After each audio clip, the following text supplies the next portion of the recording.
Bueno, el doctor Roberto Miranda está con nosotros. Doctor, ¿cómo está usted?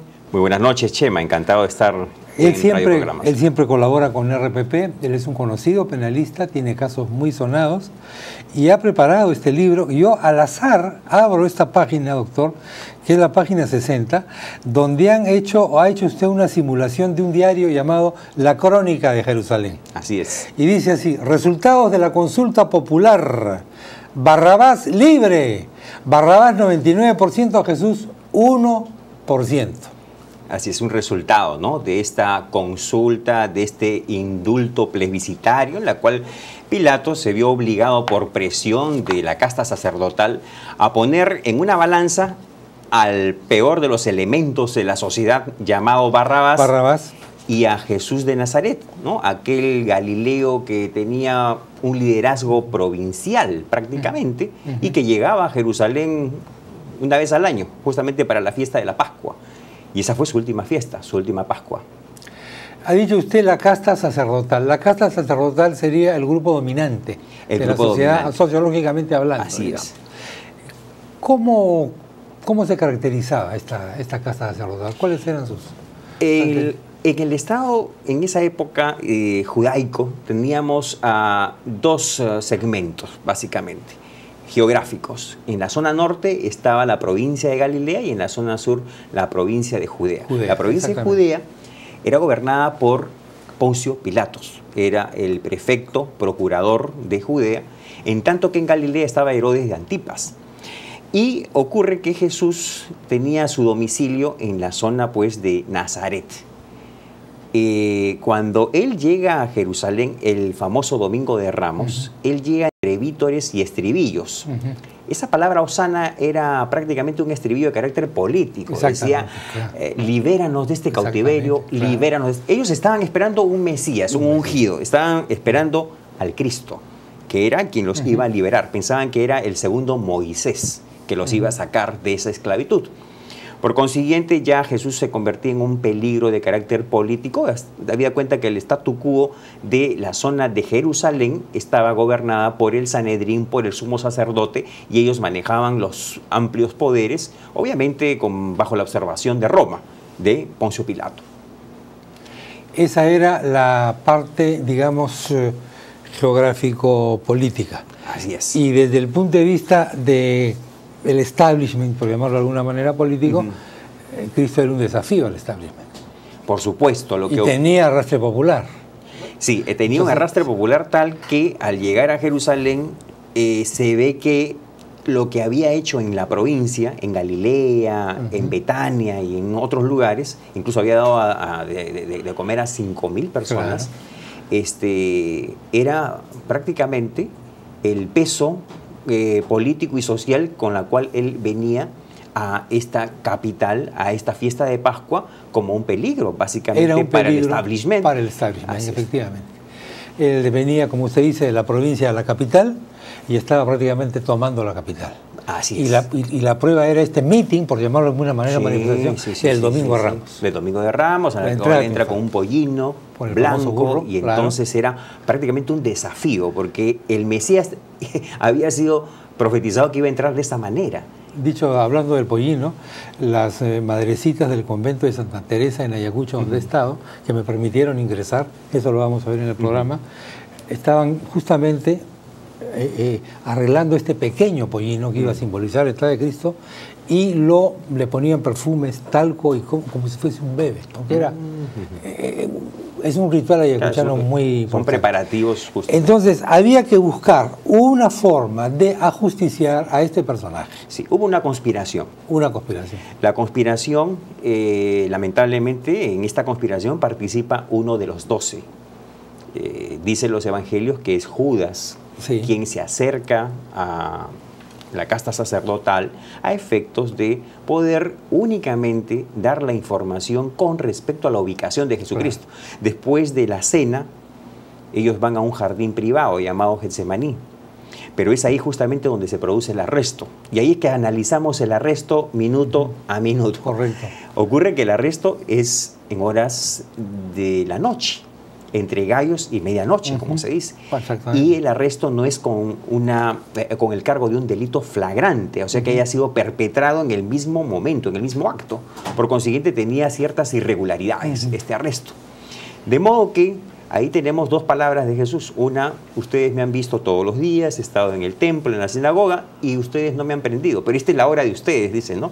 Del príncipe de las tinieblas. Entonces, hay una queja prácticamente a este tipo de medida, de detención.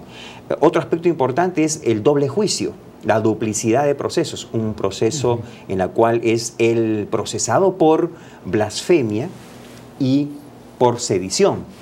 Blasfemia dentro del derecho judaico era haber atentado contra Dios, haber hablado, en este caso él se había autotitulado Hijo de Dios y además había osado hacer lo que ningún profeta había hecho, perdonar pecados. Se sabe que en esa época el perdón de los pecados era a través de un sacrificio, de un holocausto, en la cual era llevado un cordero para ser sacrificado. En otras palabras, la ley religiosa y la ley civil, digamos, estaban mezcladas en algunos aspectos. Así es, ¿no? Por eso hubo un juicio religioso y un juicio político. Actualmente no podría existir eso. Hoy día no sería así. Porque existe un principio llamado non bis idem, que significa no dos veces sobre lo mismo. Por el mismo tema. Por el mismo tema, no se puede. Por el mismo caso. Así es. Otros principios, como por ejemplo la presunción de inocencia, en la cual creemos que todos son inocentes hasta que no se demuestre lo contrario, funcionó a la inversa. Claro. Pero digamos que a veces suele ocurrir en nuestros procesos judiciales, ¿no? Sí, sí, y usted lo ha dicho en alguna obra, ¿no? Todos son culpables hasta que no se demuestre su inocencia. Hasta que ellos no demuestren su inocencia. Lo cual resulta francamente aterrador, ¿no? Claro. No había abogado en esa época, había una autodefensa. Jesús en los interrogatorios nunca dijo soy inocente, ni tampoco presentó testigos de descargo. Tuvo un diálogo con Pilatos y también con la casta sacerdotal que le hacía los interrogatorios, que no fue en el Gazit, que era el lugar donde debería haberse llevado a cabo el juicio, en el tribunal, sino que fue en el patio, en la casa de Caifás. Es decir, violaron también incluso la sede judicial que en ese entonces debería haberse cumplido para llevar a cabo un proceso judicial. Pensemos un instante en Poncio Pilato. El hombre que tenía un pie en la ley, en la justicia, pero sobre todo un pie en la política. Y tenía que mantener la paz social, el equilibrio, etcétera, porque si no Roma lo iba a acusar a él de haber creado un conflicto ahí, probablemente o le volaban la cabeza o se acababa su carrera. Así es. Y entonces recurrió ¿a qué? Al plebiscito, al referéndum, a la... En todo momento Poncio Pilato no quiso tomar la iniciativa de la decisión. Primero dijo, este es Galileo, que se vaya donde Herodes. Segundo, lo voy a azotar y lo voy a dejar suelto. Tercero, bueno, hay una costumbre en la cual se somete a consideración de la gente, pero no hubo pregoneros, no hubo convocatoria, no hubo, vamos a decir, un OMPE que convocara normalmente o formalmente a una consulta popular, ¿no? Claro. Sino que fue la portátil de Caifás, el grupo que estuvo presente en ese momento en la plazuela, que fue el que prácticamente solicitó la cabeza, la crucifixión de Jesús. Entonces, vemos que Pilato en todo momento trató de evadir. Nos parece incluso en el análisis que hacemos que no es que Pilato esté convencido de la inocencia de Jesús, sino que todo el tiempo estuvo dándole la contra al sumo sacerdote. No quiso hacerle, como se dice, su gusto.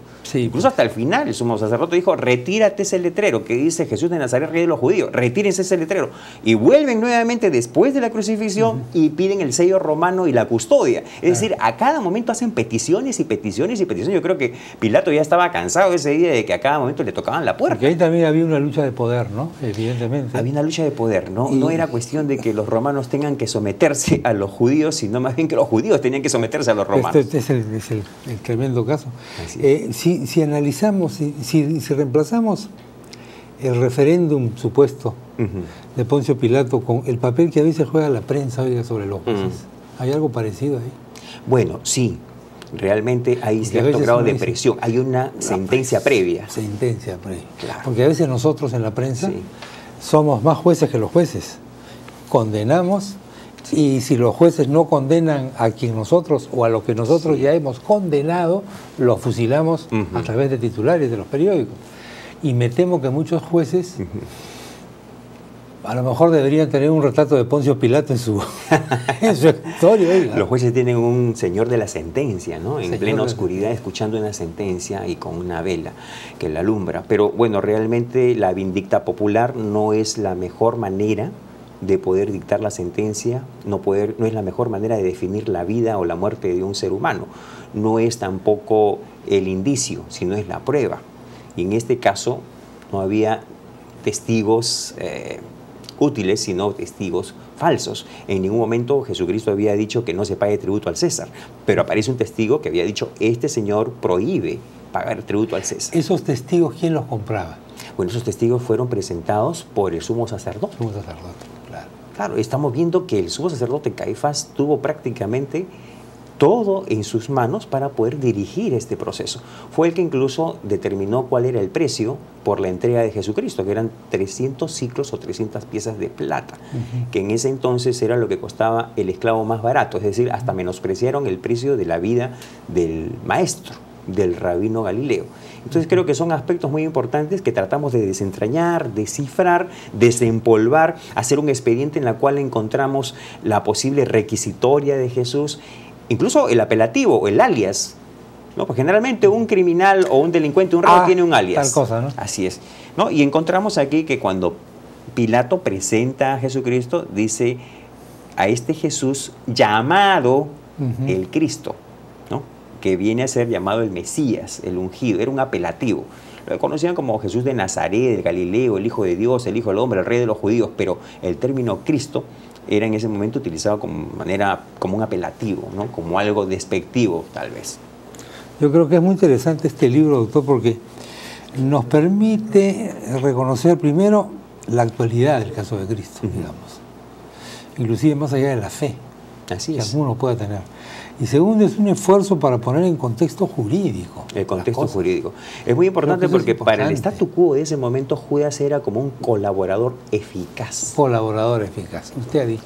Él lo entregaba a alguien que era el enemigo de la nación para el statu quo, para el establishment judío. Pero para los seguidores de Jesús era el traidor, obviamente. Después se arrepintió y bueno, ya sabemos lo que ocurrió. Se ahorcó. Se ahorcó. Eso es lo que dicen los evangelios, arrepentido. Por los remordimientos. Sí, no sabía, a veces no había medido lo que podría haber ocurrido. Las consecuencias de sus actos. Por ejemplo, vamos a ponernos por un instante en el cerebro de Judas, el traidor. ¿Qué esperaba que iba a ocurrir con Cristo? Bueno, él lo tenía prácticamente dentro del imaginario popular, lo tenía como el Mesías, pero como el ungido, liberador político. Político, claro, evidentemente. O sea, esos vítores y esos estribillos del Domingo de Ramos eran vítores y estribillos que tal vez Judas tuvo mucho que haber decidido en que se manifieste de esa manera el pueblo porque se le encontraba a alguien que era un libertador, ¿no? Pero cuando ya viene el diálogo entre Jesús y Pilato y le dice, mi reino no es de este mundo, ¿no? Porque dice, tú eres rey, tú lo has dicho, pero mi reino no es de este mundo. Es algo muy importante y yo creo que en la Semana Santa no nos agotamos solamente en el día viernes, que es el viernes en el cual culmina la pasión, sino en el domingo, que es el domingo de resurrección. Por eso que en el epílogo nosotros estamos analizando muy bien estos 40 días posteriores a la resurrección con todos los testimonios que acreditaron pues muy bien, pues aquí lo tiene, aquí lo tiene, el expediente de Cristo, y el subtítulo dice, ¿fue víctima de un complot o el cumplimiento de una profecía? Roberto Miranda. ¿Está a la venta este libro ya, doctor? Así es, lo tenemos en la Casa de la Biblia, Petituar 969. La Casa de la Biblia. También lo tenemos en Librerías Crisol y en los principales puestos de kioscos y revistas. Muchas gracias, doctor Miranda. Gracias, Chema. Gracias por colaborar siempre con nosotros.